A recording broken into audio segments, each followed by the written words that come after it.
Hello there. You're listening to Linda Pinizzato of the Condo Expert, and we are here at the Hayes FM studio because we have to talk about condominiums. And today, an interesting subject is about websites. You know, websites, of course. I mean, a lot of companies out there have websites. And why? Because they want to promote their company and or their product or information, and not necessarily even a corporate company. I mean, you could actually be thinking of other places. For instance, political people, politicians, cities. The city of Toronto has a beautiful website. The government has websites. So, you know, in the land of the wide world of technology, there are so many different ways to get your name out there and get information out there. And interestingly enough, the Condo Act Review had a little tiny portion of it where there was communication and discussions as to whether or not websites would prove beneficial to condo owners, and certainly maybe force more communication between the condo owners and the board of directors. But then again, who is going to oversee this? Because don't forget, they're not experts with respect to building websites and maintaining websites. I mean, I think, to be quite honest with you, there even seems a bit of a major problem within the functions of property management offices. In many cases, if a condominium building hires a particular property management company,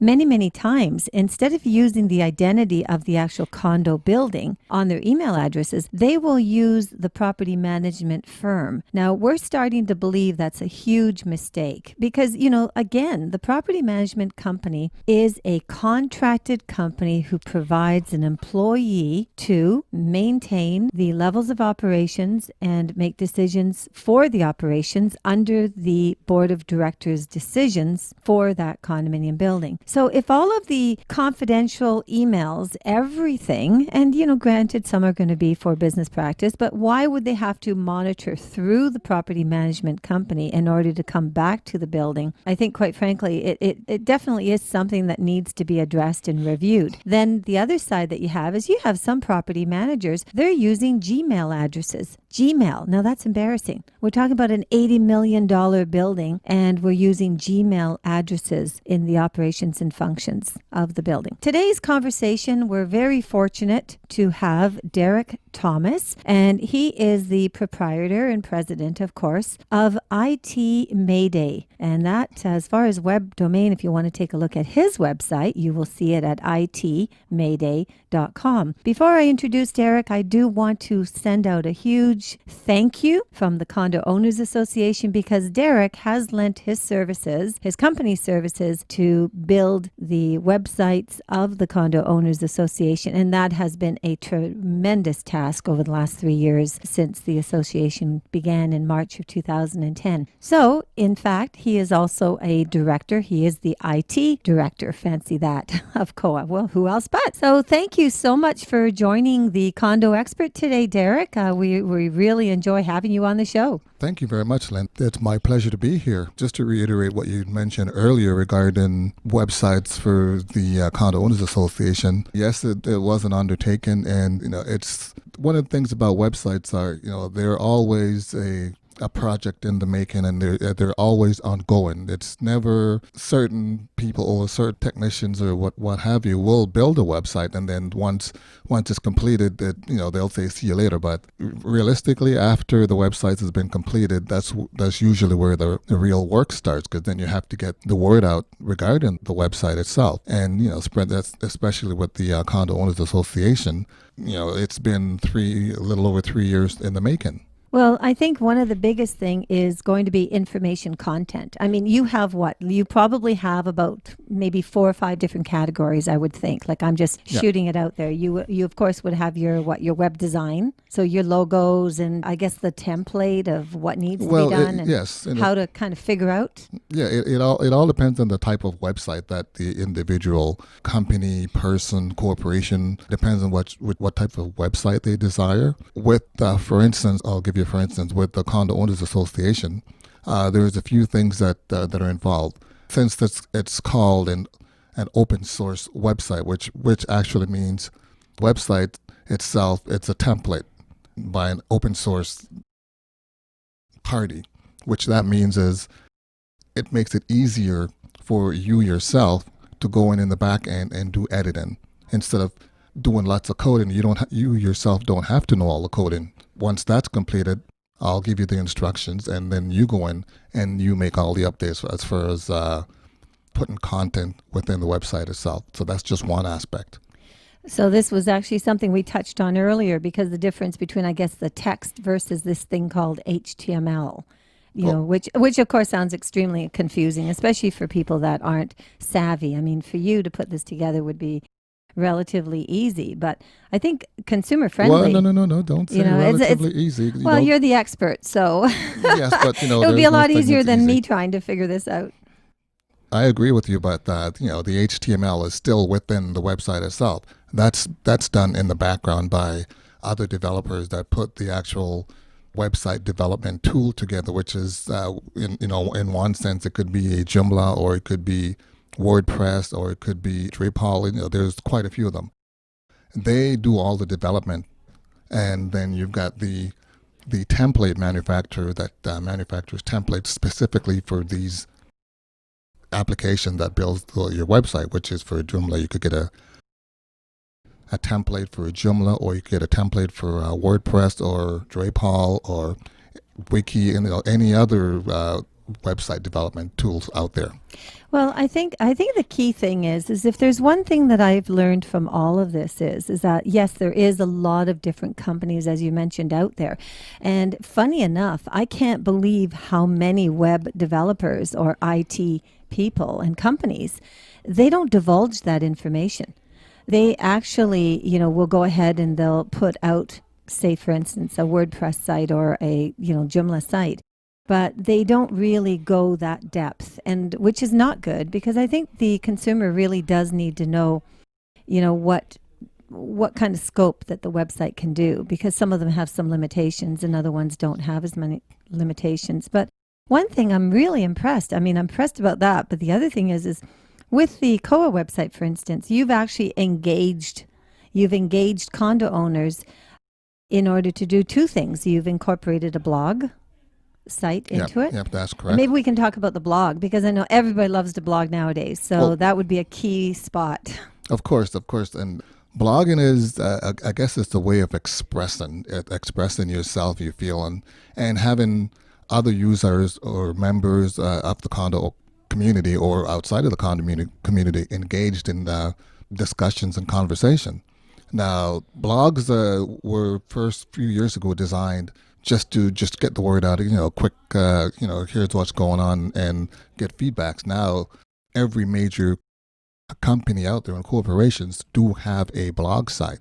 They've got their standard website where they deliver information, but they also have a blog site where they could get their clients or whatever engaged in the conversation. So primarily what a blog is, you have something to share, and usually, you'd want to make sure it's something important and relevant to your business or to the company, so to get feedbacks from your clients.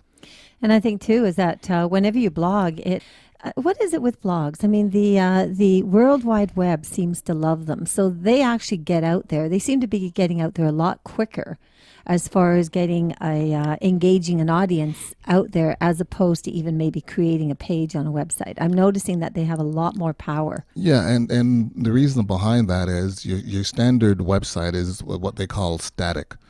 A blog website, whether it be a link off your standard website itself or not, the blog website, it isn't static. That means it changes constantly. And constantly what that does is when the search crawlers out there, such as the Googles and the Yahoos, they're always looking for changes in a website. If your website is static, that means, okay, fine, you've made the change. They've picked it up once, and that's it. If you blog something on your website, that means it's always constantly changing. And what that does is it keeps the web crawlers coming back to your site to say, oh, there's something new. We've got to get it out there. Fantastic. So, Derek, I have to tell the audience, it's great, because we have done so many different videos. The Condo Owners Association has been involved in so many advocacy representation of condo owners, and with videos and broadcasts, and even the show, to some degree we do shout outs. When you're installing like some of the YouTubes, because I mean, we have a number of YouTube clips in there. We even have a mechanism that if people want to join the association, they just click onto it and they can pay online and PayPal and maybe, choose one of those. And which one would you think would be something that the audience would really be keen on knowing? Yes, actually, that's a good question. With the Condo Owners Association's website, they do have the PayPal on there. And what the PayPal does is it makes it a lot easier and convenient for condo owners to sign up with the website itself and become a part of the association. Also, the prospective condo owner themselves don't have a PayPal account and they want to pay with respect to a credit card or whatever it is. The PayPal still accepts the credit card and it goes through the PayPal, so they don't really realize the difference. So having the PayPal on the website is phenomenal for the Condo Owners Association. Oh, it has been. And we have to thank you for that, because if we didn't have that mechanism in place, especially being a new association, it would be incredibly hard, to actually go with the manual system of checks and so on. And there would really be no other way. Mm-hmm. And I know that you also set up the system so that when people register, they literally just can go right online, register, and any other time they can log in. Maybe you can give us a quick rundown on that.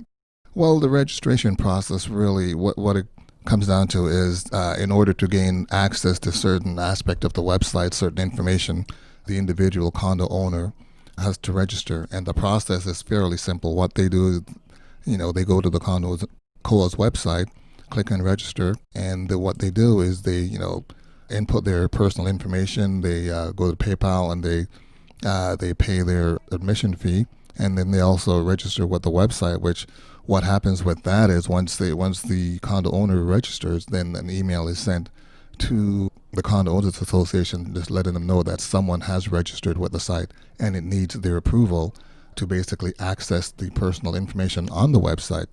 Now, that's basically the standard operation when it comes to registration. Now, certain sites that you register with, they'll have it open, whereas all you have to do is just verify your email address and you're in.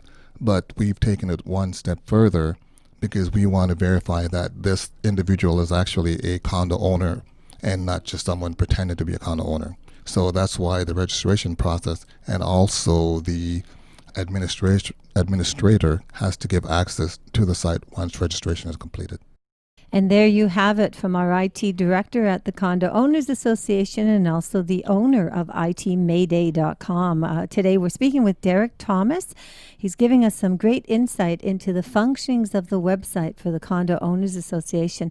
And that actually expands on because, right, Derek, I mean, you have our hands full. You now it's COA Toronto. Yes. And so you've got COA Ontario and COA Toronto and, in the midst of putting together COA Mississauga, and there's 26 different cities out there where the Condo Owners Association is making a huge impact. Yes, it is, and it's a huge undertaking, but you know what? It's something of a love and passion. When it comes to the website itself, it's like I've said earlier, it's the evolving and it's never ending because in order to keep your site out there with, on the search engine optimization with Google, you need to constantly make changes. And once you do constantly make changes, that's when you'll show up on Google. Exactly. And there's just so many different entities. So we're going to touch the next entity about consumers awareness out there in the condo world, property management, condominiums. You're listening to Derek Thomas of IT Mayday and Linda Pinizzotto of the Condo Expert. Thank you so much for joining us.